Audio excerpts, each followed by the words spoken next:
L'autorégulation des médias en ligne est extrêmement importante pour plusieurs raisons. Mais laissez-moi un peu pour le public et cerner un petit peu ce terme d'autorégulation qui nous vient de la biologie et qui concerne l'ensemble des processus à travers lesquels les systèmes s'auto-adaptent et pour pouvoir se conformer au changement de leur environnement.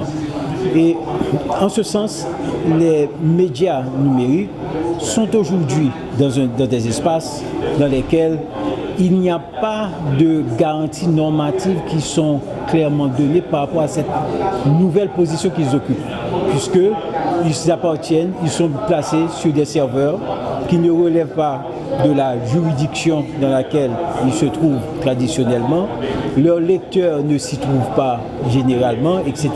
Donc nous sommes encore dans une espèce de confusion de rôle avec de nouveaux acteurs numériques qui interviennent, etc. dans la chaîne et des territoires nouveaux qui sont concernés. Donc la seule alternative, c'est pour ces médias de s'assurer que les règles du jeu sont clairement comprises de telle sorte qu'ils puissent rassurer la société et leurs lecteurs. Donc c'est une fonction extrêmement importante que l'autorégulation dans ce cas-là.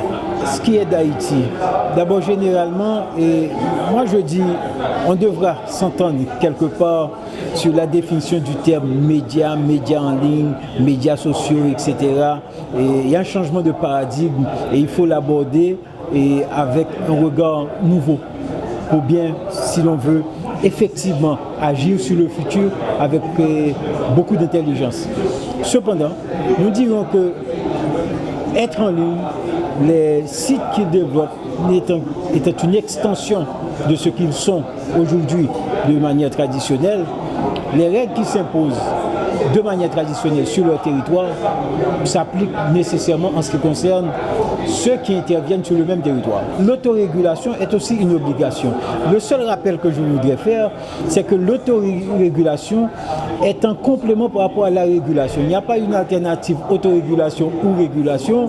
Il y a toujours des éléments de régulation qui viennent des décideurs étatiques et l'autorégulation se greffe en support à ça pour pouvoir effectivement mieux organiser le secteur.